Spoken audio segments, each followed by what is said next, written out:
At this particular moment, of course, the hot topic of our nation is our failure for energy supply for our country and our people. There is a threat to actually our safety and our livelihood at this particular moment with the insufficiency that we are encountering concerning our supply of energy to our people. I realize that very, very, very good. That is also the reason that I am not entertaining especially the negative powers that are trying in all ways to actually make sure that our solution-oriented approach will become a failure. We are now in a phase that we are even so far that we are entertaining actions in the society actually to promote failure of a basic security that we have to guarantee our people of our country. We are avoiding negative powers. We are looking for professional solutions that I will discuss with all of you. And we are, and you will realize that we are bypassing political rhetoric and political games because this government is realizing that we are in a situation that focus, commitment, and seriousness is of essence to solve the problems that we are in. As you know, there is an insufficiency in our capacity to supply the energy to our people, and we are now in the phase that solutions has to be presented on immediate, short-term, and long-term for Country St. Martin. And I dare to just open a little the options and possibilities that we are now contemplating to help our country out of this crisis. You have to realize that when we took over this government, there was already a backlog in actually deficiency in actions and decision-making to guarantee continuity of energy supply for our country. This has been neglected for years by our authorities, and all of a sudden this government is now in a difficult reality with the country. We are not pointing the fingers. We just assume our responsibility, and we are just working hard to see if we can get short-term solutions ready for our crisis. You have to realize very good that we have to actually, in time span, we have to look for immediate solutions. Immediate solutions are solutions that has to be presented now for the coming 6 months.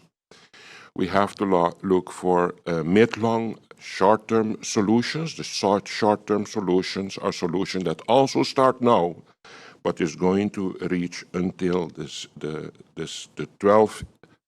24 months, and we have the long-term vision and solution that actually starts as of now, but also reaches after the 2 years from now. So we have the immediate phase from now till 6 months. The short-term phase is actually from now, but especially starting in 6 months from now till 2 years. And the long-term vision is what can be done after stabilization of our situation, starting as of 2 years from now. However, what I didn't hear is when a decision is going to be taken as to which of the multiple choices that you have outlined. You did say tomorrow is a meeting. Yes. But then There's we a would third like one. to know when exactly a decision will be taken as to where we go from here. Yes. The idea is that we have a third meeting tomorrow in which all stakeholders had to do their homework. They're coming back with all factual information tomorrow. Also, the financial status right now of GEBE. And from there on, we are far advanced in our negotiation with potential financiers for this project. The decision, what has to be done, is that there is no choice then that this decision has to be taken. The only thing that we have to make sure is that once we press the green button to start with the puzzle that you spoke about, is that we can carry that financial responsibility for the country. And we are waiting, of course, on all the stakeholders. Also the reaction, for example, of the letter that I wrote to Mrs. Van Huffelen, in which I'm asking the Dutch government to, for example, look into the possibility for us to get financial assistance from the SDE++, the Groeifonds, the Growth Fund, for example, and also the Fund for Small and Middle Businesses in the Netherlands. These are in the European Bank, so we have some options that needs to react to our request, but actually a decision has to be taken, and I think it's difficult to give a time span because everybody will keep me to that time span that I will say or not say. But for me, that decision had to be taken yesterday, seeing the crisis situation of the country, and every day is a day too long for me. So I want to take the decision as soon as possible, but I need the right figures, the right guarantees, make sure that everybody is on board for us to take a responsible decision. And in the coming 3-4 weeks, something has to happen for us to make sure that we start on the project of the 2 years that I explained just now. I know you really don't want to look back. However, a lot of this that we're going through right now could have been avoided had this been nipped in the bud earlier. I'd like to know what sort of explanation did your cabinet receive from GEBE as to why new generators were not ordered earlier, because they were fully aware of the lifespan of these 3 generators that are past their 30-year lifespan. So why wasn't this done earlier? And what further compounds GEBE's ability to sufficiently supply electricity is the giving out of permits for huge projects left, right, and center, and GEBE is not consulted at all in this process. The answer, if you want me to be very honest with you, government-owned companies has to be stopped being used as extension arm of politicians. That is what has killed government-owned companies, and I dare to stand for what I just said. And the solution to avoid it is corporate governance. Everybody is promoting corporate governance. Let us adhere to corporate governance if we want to deal with government-owned companies.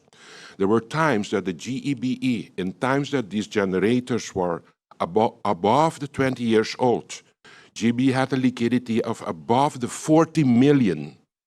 And today this GEBE, without the new machines, does not have that amount anymore on its bank accounts. So there is no other conclusion to be drawn. Thus, government-owned companies has been used as extension arms of the political arena of Country St. Martin, and that has to stop.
Are you SXV insured? Do you have a valid medical insurance status? SXV is cardless. Request your My SXV account today and enter the virtual office of SXV. Go to sxv.sx and sign up now. SXV, yeah. Your social and health insurances.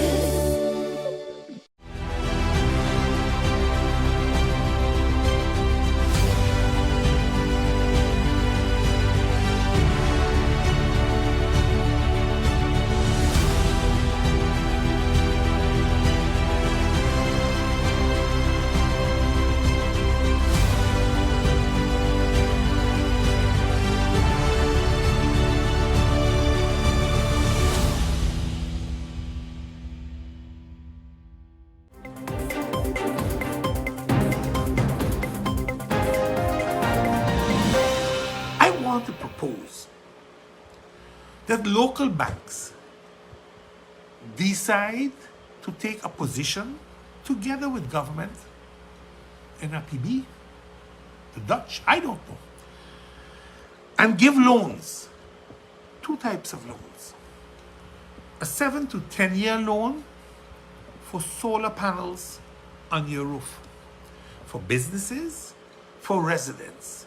If you can give $30,000 loans for cars that do absolutely nothing but enhance the style people drive in, you can give them a $30,000 loan to put solar panels on their roof and enhance their lives because of the constant darkness and the food spillage and the loss in appliances. You can give businesses, especially small businesses, a loan so they can keep the lights burning during business hours, so they can make money to pay their employees, pay their premiums, pay their taxes. This is what it's about.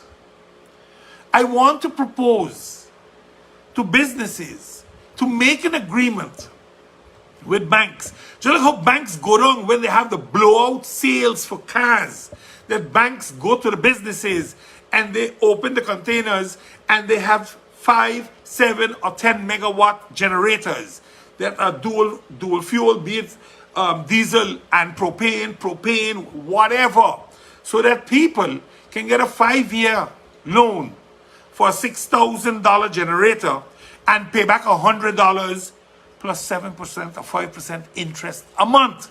Do that, and you are helping your country as a corporate citizen instead of putting $1 something banking services and charges for every deposit made or for every transaction. You want to help your country? Do that as a bank.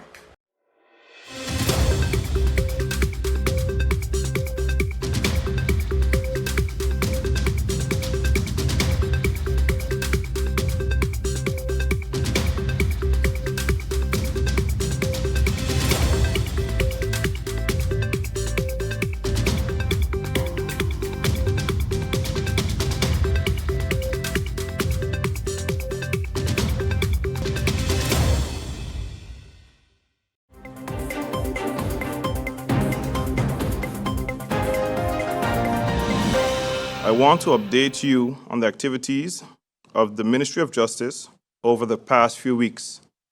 But before I go to that, I would also like to wish my sincere condolences to the family and loved ones of Mr. Jarius Woods, who suddenly passed away during the accident on Welgelegen Road. Also to a former colleague, Miss Marva Gums, former colleague of CAPE SSS at the Immigration Department, and also to the family and friends of Mr. Andy Pascal, who was tragically killed last night in the Hope Estate area. However, before I delve into the updates, I want to offer each and every one of you a pleasant Wednesday. I have noticed an increase in gun violence recently. As I strive to think solution-oriented, this will be one of the topics brought in the upcoming YAVIO, which I will be attending in the Netherlands. With our Kingdom partners, we are looking into introducing a program focusing on youth crime, prevention and intervention for the youth displaying alarming behaviors before becoming criminals, helping them to mediate and supporting them to make a better decision. I would like to also move on with the management and supervision of the Crime Fund. Upon taking office on May 3rd, 2024, I noted that there was no formal structure, particularly for no formal financial administration, personal or policy regarding the management and the supervision of the crime funds. In fact, there was no clear answer to the amount in the funds remaining and how they have been used. However, legislation for the improvement of this is on the way as measures and action point in the country package, and the necessary groundwork for implementation is being completed. A date will be scheduled later this week for the presentation of the new draft legislation to myself and the Minister of Finance. This will be a positive signal regarding the ministry's commitment to improving the crime fund. So the groundwork includes a draft policy plan, training, onboarding of the software for financial administration, and the establishment of an oversight committee.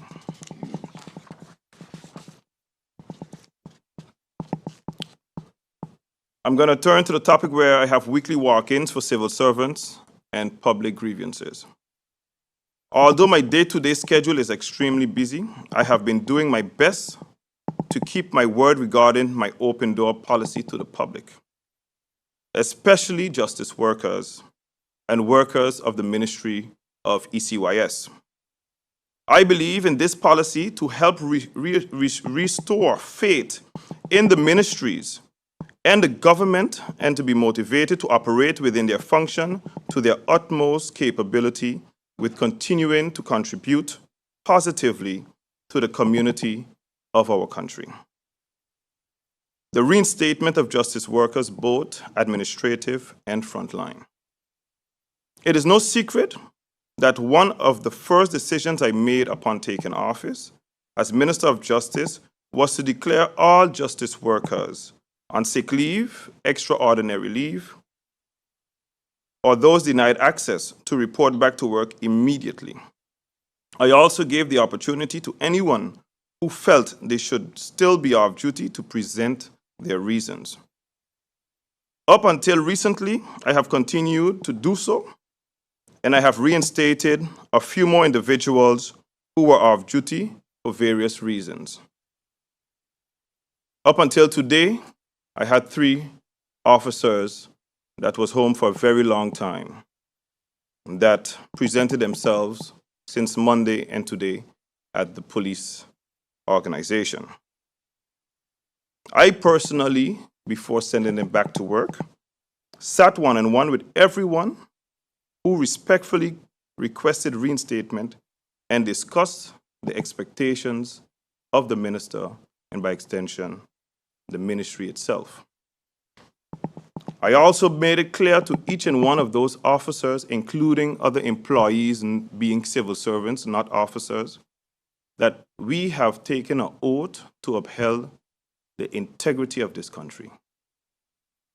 I understand that in the previous administration, in discussions with management teams, that they themselves did send on the documentation, be it either for mediation or immediate removal of those officers.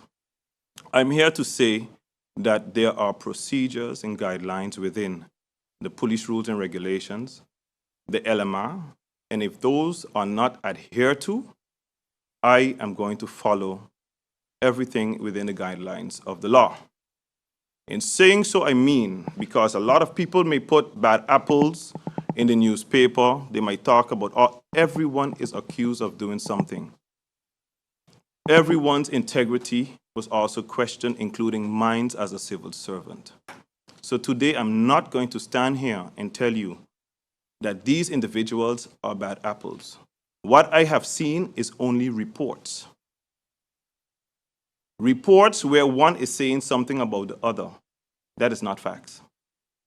So when I make a decision, I make a decision based on review, based on consideration of my staff, and also I take into consideration what management team has also presented.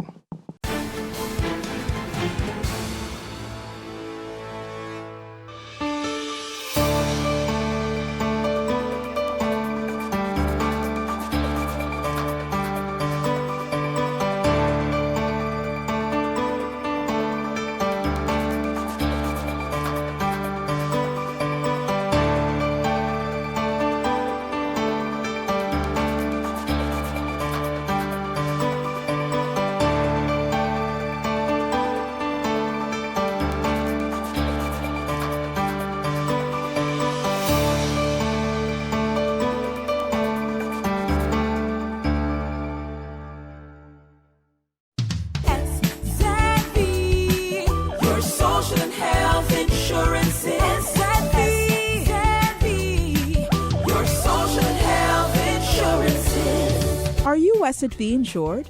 Do you have a valid medical insurance status? SXV is cardless. Request your My SXV account today and enter the virtual office of SXV.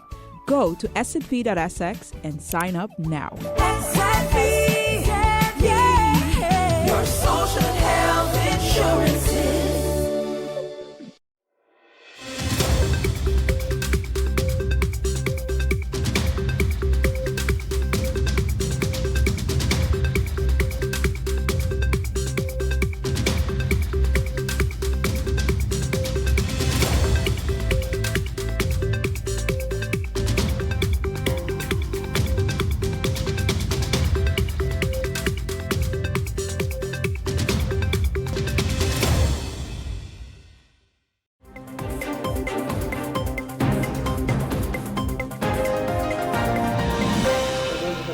Happening. Tell us about the latest developments and the transition journey that has been going on with especially with the new building. New building is a big part of the transition journey, but it's not everything. It's not the whole story. Exactly. I would like to tap into what my colleague Elton Felici just mentioned about us being very worried about the financial state of our funds. And that also means that we as an organization have an assignment to fulfill, and that is to be very critical in the way that we are operating our SZV organization. And I want to mention that because that has been the cause for starting this whole transition journey. It is not something that we woke up like, oh, let's do things differently. No, it has started by the acknowledgement and the understanding that the way how we are operating our business can no longer survive, and we have to be smarter and more intelligent in what we're doing, and we have to find ways to decrease operational costs as much as possible to be better organized internally. And not only internally, but also externally with our stakeholders, such as the healthcare providers, the employers, and the individual clients. So the executive team listened to concerns from our clients, but also concerns from our employees, and we have decided that we need a new way of looking at doing operations at SZV. And that's how the transition started. And the transition journey at SZV, we call that Beyond 3.0. And 3.0 actually refers to the third version of a strategic plan that we are now fully committed to execute. And we want to actually go beyond that strategic vision. The strategic vision means that we put people central. And many of our clients know SZV as execution of the funds, and that is totally correct because that is the whole reason that we are existing. Mm-hmm. But the fund does not tell the complete story. We have to look at the individual. An individual can be a married person, a single person, it can be a young adult, it can be a senior.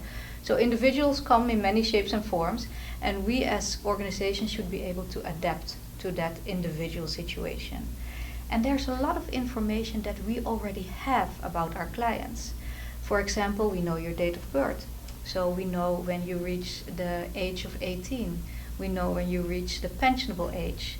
So we don't have to sit and wait until a client comes to us. We can be very proactive in offering services to the clients. Instead of waiting for somebody to fill in a form, why can't we tell the client, if I take you as example, Miss Valerie, we have noticed in our system that you are reaching the pensionable age. Please contact us to start your AOV process. And that is a much more people-centric way of doing our operations, while we are also making sure that people are not missing out. Because there are way too many examples of individuals who are not making optimal use of the benefits because they didn't know, there was nobody to help them, and now we are offering that helping hand, making sure that your SZV affairs are in order. We use the information that we have about you, and we also be transparent in where your request is, in what process it is. because I know that is also one of the complaints that people send in a request, be it a medical reimbursement or be it an AOV request, and then they don't hear from us. And a new way of looking at this is that we feel that we are responsible to inform you where your request is at that time. Right. So those are some examples of how we are learning to becoming a better version of ourselves and making use of information that we have about our clients. Okay. The last time you were on the show, we discussed SZV's new strategy and transformation process in depth. Can you give us a brief recap? Yeah. Can we talk more about a 3.0 Yes, in other words? I will. So we are looking and reassessing our organization on many different aspects. And very important is that when I mentioned just now people first, it also means looking and listening to our employees. Mm-hmm. So we have been conducting a culture, leadership and change trajectory within the organization, whereby we have conversations with our employees and also talk to them about how conducting new businesses affect their work, because you can imagine that a lot has been changed. We are promoting the use of the portals, so we need our staff to grow with us in making sure that they can use the portals, and at the same time also be available for those that need an extra help or need an extra hand, not only for the clients but also for our internal colleagues. Okay. So that is the trajectory that we have embarked, and that is similar with the trajectory for our external clients. Individual clients, we help them when needed to get through with all the new technology. There's always the option to make appointments and to get assistance. And the same is for our business partners, like the healthcare providers that were just mentioned. Mr. Felici spoke about the e-health, whereby we have the ambition to electronically connect with the different healthcare providers. We understand that takes time, and we also understand that that needs new ways of working for everyone involved.